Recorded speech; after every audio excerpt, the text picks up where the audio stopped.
pasiuna ang kinatibuk ang tema nato. Maria, Birhen sa mahal nga kasing-kasing ni Jesus, sumbanan diha sa sinodal nga kinabuhi og misyon sa simbahan.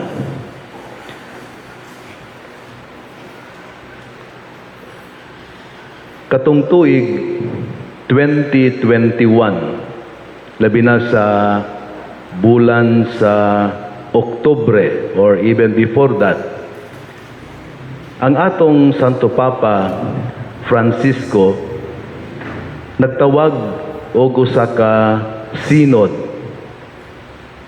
Pero makaigsunan ko, kini nga synod nga iyang gitawag adunay kalainan kay sa termino gayod nga iyang gigamit, iyang gingon synod of synodality.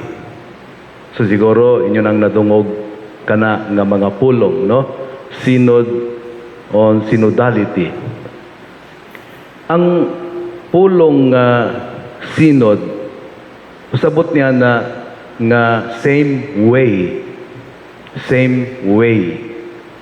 Unya ang synodality ang ipasabot journeying together. So kung ato nang i-relate gayud sa synod, so journeying together in the same way. Ang synod nga pagkatawgon alang lamang gayud kini sa mga obispo sa atong simbahan. Sumadto sila sa Roma. And then adunay mga pagahisgutan nila kining mga depende sa topiko nga gihatag kanila, mao gid ang ilang i-report dito. Then pagkahuman maghimo gayod og gitawag nato nga apostolic letter ang atong Santo Papa aron diha gayod mapaubos unsa manggali kini mga gipanghisgutan nila.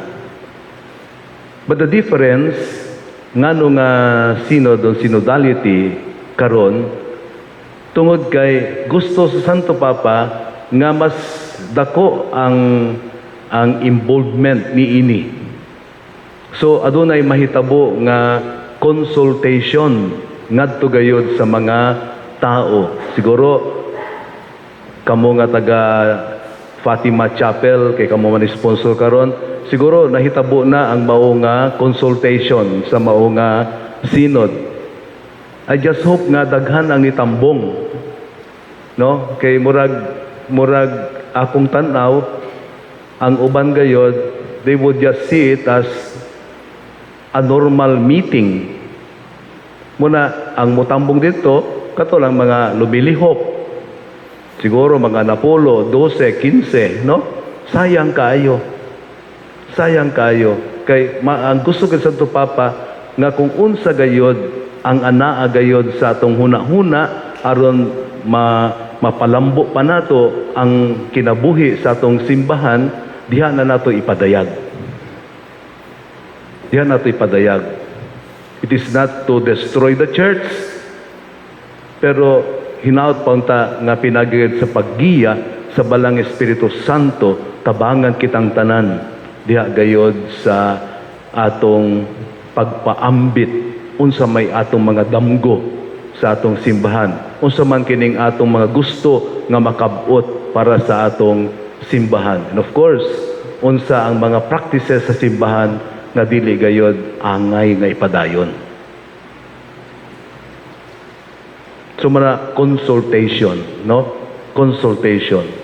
So ang spirit sa synod, it is more on sharing, listening, and discernment.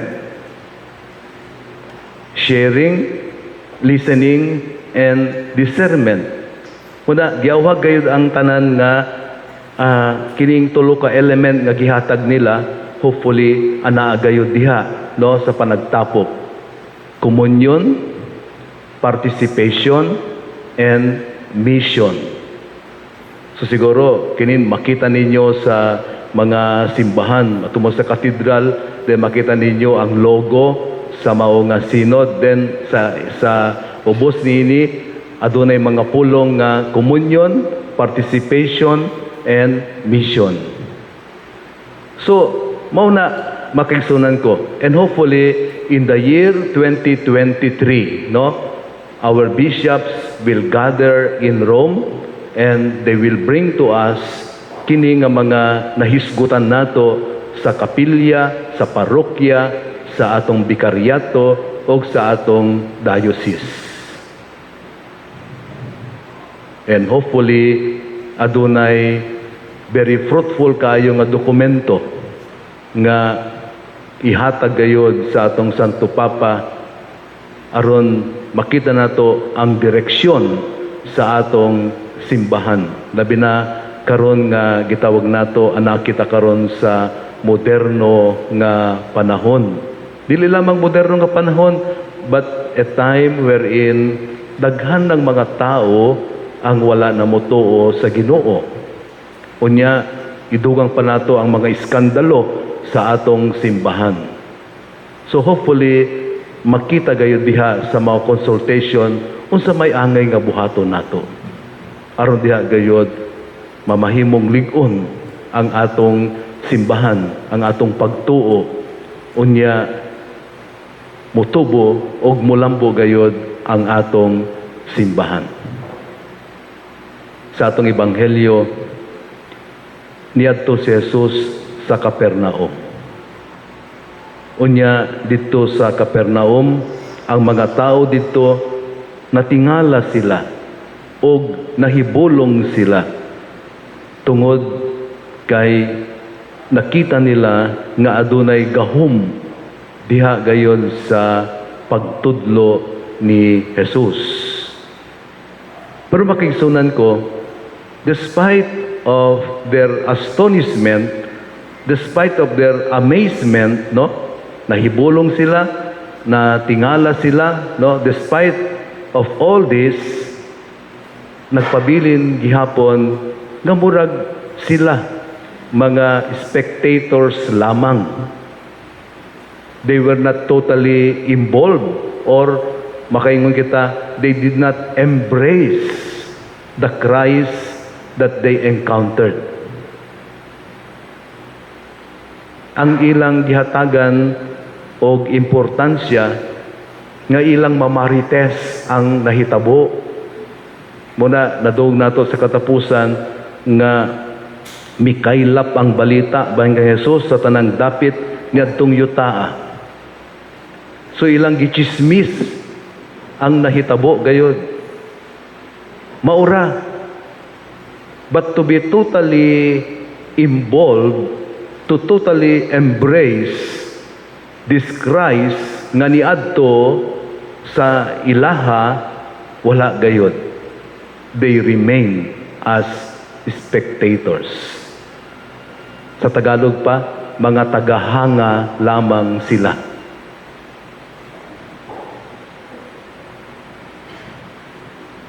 Una, later on, mabasa nato sa ebanghelyo nga nakaingon gayod si Jesus sa mga taga Capernaum. Woe to you, no? Woe to you. Tungod kay daghan siyang gibuhat pero nagkulang gayud sila sa pagtuo o wala gayud sila mutuo. Aduna ba'y synodality sa mao nga nahitabo? Wala. There is no sharing. There is no reflection. There is no discernment. Everybody was so eager to tell the news about Jesus. Maura gayod, no? Pero for them to listen to what Jesus is saying, or for them to discern, diha gayod sa mao nga pagbisita ni Jesus kanila, unsay kahulugan niini, wala gayod. Wala. And so they failed to walk with Jesus. They failed to walk with Jesus. Makigsunan ko, nag-andam kita karon sa atong fiesta. Muna nga ang atong tema, bahin gayud sa atong mahal nga Inahan Birhen Maria, nga siya gayud ang sumbanan diha sa sinodal nga kinabuhi og misyon sa simbahan. If we look at the life of Mary, our mother, diha palang gayod sa pagpahibalo sa anghel. Makita nato ang mao nga kasinatian niya. Dili lamang siya eager to tell the news ngadto gayod kang Isabel, yang paryente, no? But ang iyang paggadto kang Isabel tungod kay nakadungog man gayud siya nga nagmapdos na siya. Kaya tigulang na kaayo. So naginahanglan siya og katabang. Muna nagdali siya, no? So makita nato sa kinabuhi sa atong mahal nga Inahan Birhen Maria, right from the beginning, nga kabalo siya maminaw gayod sa mensahe sa atong Ginoo. Ang mga taga Capernaum, kung kabalo pa sila maminaw sa mensahe gayod, sa diha gayod nga ang yawa ningon, Jesus nga taga Nazaret, unsay imong tuyo kanamo, mihanhi ka ba aron paglaglag kanamo? Nasayod ako kung kinsa ka, ikaw mao ang balaang sulugoon sa Dios. Kung naminaw lamang ang mga taga Capernaum niini nga mga pulong gikan sa yawa, then lahi siguro ang mahitabo. They will not just be excited to tell the story about Jesus, but they will be engaged.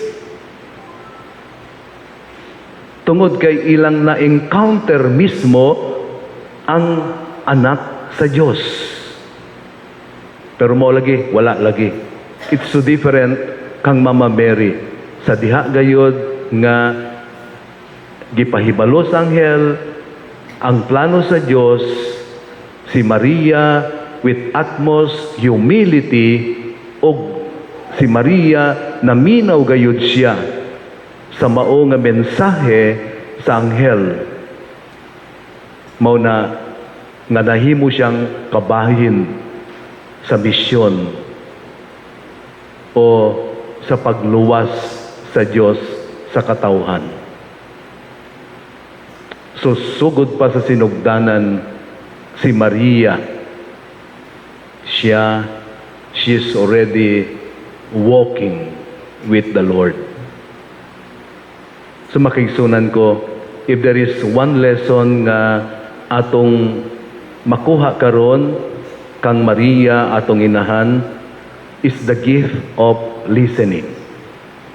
We can walk together as long as we know how to listen. But if we do not know how to listen, we may part ways.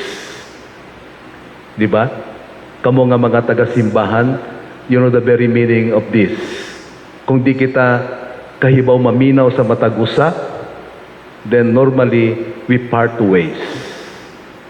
Mauna nga daghang sekta because they do not know how to listen. So nagtukod sila gilang kaugalingong simbahan, no? Nagtukod sila kaugalingong simbahan. Basen mauna nga usahay pagkadagang kapilya. Kay ngano wa sila maminaw sa matag usa, and then nagtukod sila kaugalingong ng kapilya. That's the story behind. Ngano nga usahay sa kabaryo daghang kapilya. It's because kining mga magtotoo, they do not know how to listen to God. They do not know how to listen to one another. One element of the synod on synodality is the gift of listening. Nga karon nakita nato kang Mama Mary, mao na nga siya gayod sumbanan sa sinodal nga kinabuhi sa atong simbahan. Hinatpon ta makigsunan ko nga sa kanunay tungod kay si Mama Mary Manggayod mao ang modelo nato diha sa pagpuyo sa pagtuo. May we learn always from our Mother Mary. Dili lamang sa simbahan, but even in government or even in your offices. Let us learn the art of listening. And in the art of listening, it is very important nga anaa ka nato kining pagpaubos. Sa mga magtiayon, you know the very meaning of this. Kay bisan pagayod, maminaw mo, pero kung di mo po magpaubos sa matag usa, well, siguro kung usa man ang inyong gilalisan, padayong gihapon pagkabuntag. Matulog mo sa gabi nga wala gayod nahitabo nga peace, no? But when we know how to listen with utmost humility, just like Mary, our mother, human gayod nga gipahibalo sa iyaha ang plano sa Dios, unsa man iyang gipangutana, unsaon man kini nga mahitabo, ulay man ako. Mori yang nakita nga problema, no? But then the angel Gabriel told her about the plan of God na pinagigid sa Espiritu Santo siya magmapdos sa manunubos. So we learn from Mary on this first day of our novena. Let us learn to listen. Let us learn to listen to one another, and in our listening, kanunay kita nga mamalandong, kanunay kita nga tan-awon nato unsa man na ang maayo alang gayod sa tanan. When we do that, then we can walk together. Amen.